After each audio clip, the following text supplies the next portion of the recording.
महामारी कोरोना काल में किभली थिला अभिज्ञता कनक न्यूज पक्षर आयोजित स्वतंत्र कार्यक्रम न्यूज मेकर 2020 रे जोगदे सेमानकर अनुभूति बखाणी वरिष्ठ राजनेता तत्कालीन कोविड मुखपात्र कोरोना लड़े रे आगे थिबा व्यक्ति विशेष यह केते आह्वानपूर्ण रहिथिला निज अभिज्ञता कहिथिले कार्यक्रम रे जोग देथिबा अतिथि।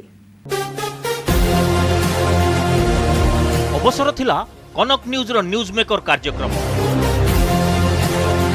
चलित वर्ष जो माने खबर रो शिरोनामा पालटी थिले सेमानंकु गोटिए मंच रे एकाठी करिबाकू होइथिला प्रयास।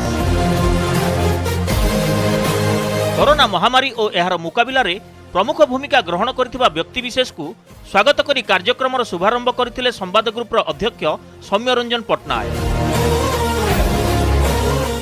गोटिए कथा निश्चित भाव में आम समस्ते मने रखिबा एवं स्वीकार करिबा जे ए वर्षर जदि गोटिए घटना को आमे स्वीकृति देबा पई निष्पत्ति नेबा ताले ताहला कोरोना महामारी। कोरोना महामारी जेतेबेले ओडिशा रे काया मेलाइथिला सेतेबेले राज्य सरकार को कोरोना मुखपात्र सुब्रत बागची प्रेसमिट को अपेक्षा करी रहिथिले सारा राज्यवासी।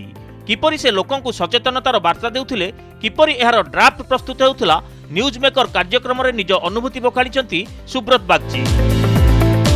सकाळ 5:30 बेले फोन आसुला माननीय मुख्यमंत्री 5टी सचिव श्रीयुक्त पांड्यानंकर सीए 5:30 बेले से राति 3टा बेले उठंती एक्चुअली सबुदिन 5:30 बेले मते जणैबे जे तार 24 घंटा आगु कौन कौन घटना घटी एवं से ही घटना को आखि आगे रखिकी सरकार कौन पदक्षेप रोचे कौन कौन संवेदनशील घटना होती आमको किभली भाव में जनसाधारण को तांकर चेतना सृष्टि करिया पड़िबो कौन कौन डेलिकेट इश्यूज अच्छी से विषय मत से तांकर वक्तव्य कहती।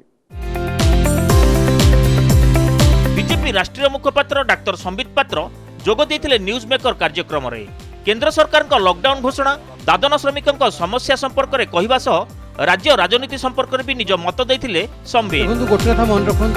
से कहिथिले बीजेपी बीजेडी मध्य किसी संपर्क नाही 2024 रे राज्य रे सरकार गढ़िबो बीजेपी।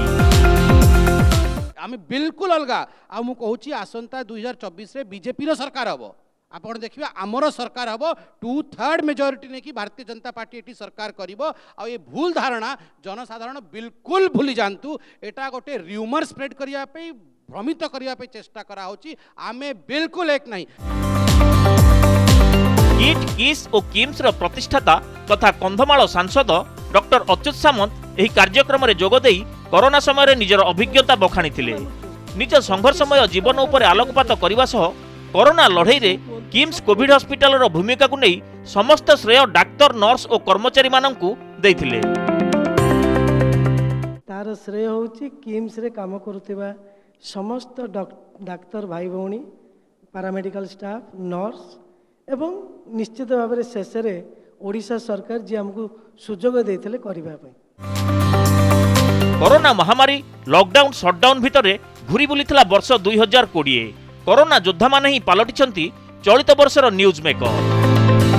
ब्यूरो रिपोर्ट कनक न्यूज।